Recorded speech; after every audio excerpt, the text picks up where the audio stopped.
This is Skye, your Soulful Progressive with FNN Feminist News Network, that feminist news that's right for you. Welcome to Skye in the Pagoda Room, giving you that soulful news you need every time. Yes, indeed. And if you haven't told your friend to like and subscribe and get that soulful news that soulful way, well, honey, you tell them, yeah, serve it up with some lemonade. Now, what is it I want to talk to you about today? What is really going on? It seems like Cornel West is at 6% in the polls. Now, let's take a look at this poll and these numbers and then discuss.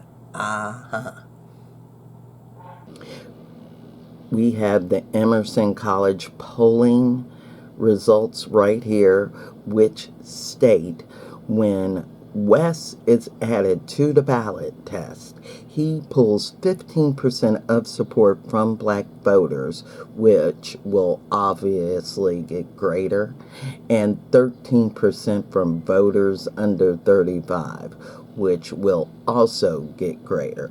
So there is no big deal when it comes to this 44 versus 43% for Dems and Republicans, but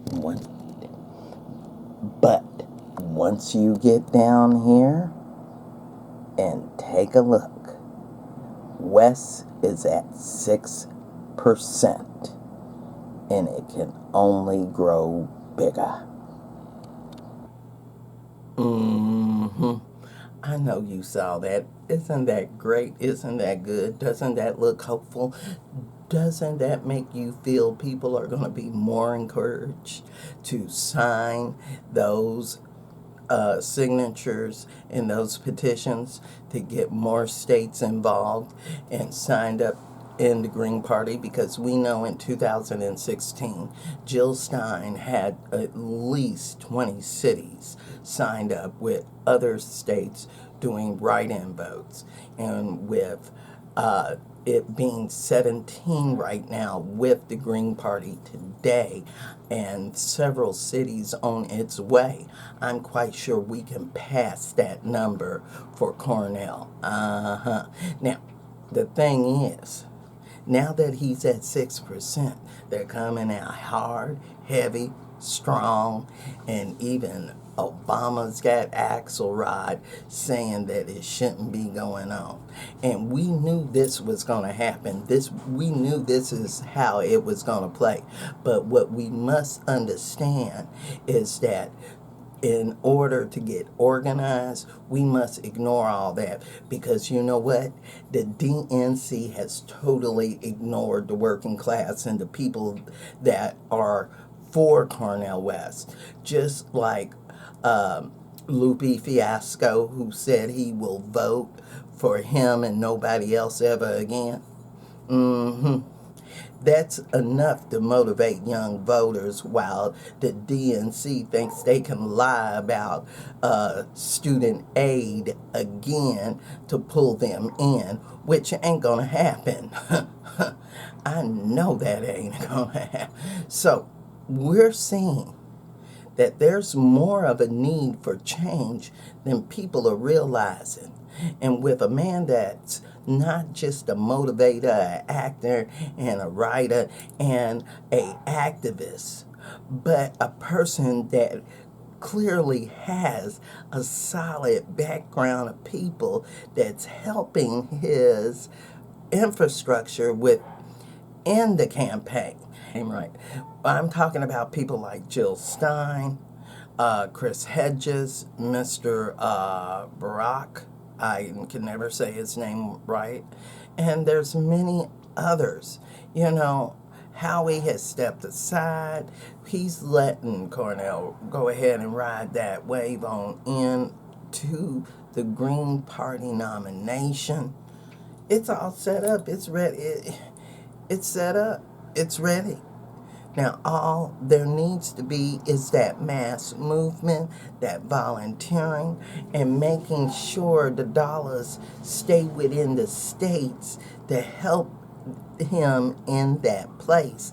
Because once we get to a certain percentage, once we go past the 4 and 5%, yeah, he gets money.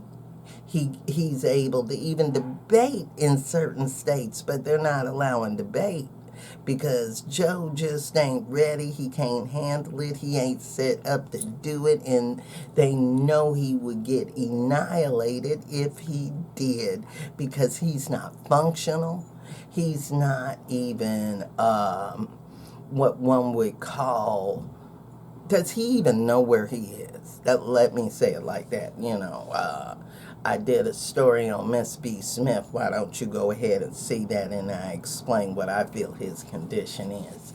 Now, we got to stand strong with Mr. Cornel West and the independents and the third-party movement to create a bigger third-party movement that can eventually stop all the setbacks that are trying to hold us back with the killing of affirmative action, the killing of unions, the posturing of more and more war, the defense and giving our tax dollars to Azov Nazi battalions, where arms have clearly ended up already in Mexico's drug cartels.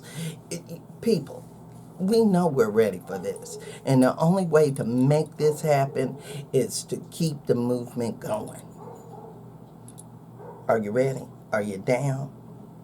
Let me know what event is coming to your town.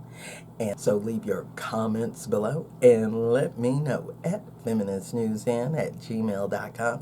Don't forget to like and subscribe to the YouTube channel and that Facebook page. And remember, I'm that Soulful Progressive. One on Twitter, got that rant of the day on Blogger. And remember, thanks for joining that news crew. Yeah, I appreciate you. And if you care to get me a cup of coffee, that's Venmo at SkyeSoulfulProgressive. So we got to remember, during this era of hate, you're going to have to participate. And why is that? So we can take care of one another all over this place instead of setting us back decades and decades and half a century to a time that should have never been going on. Thanks for watching. Thanks.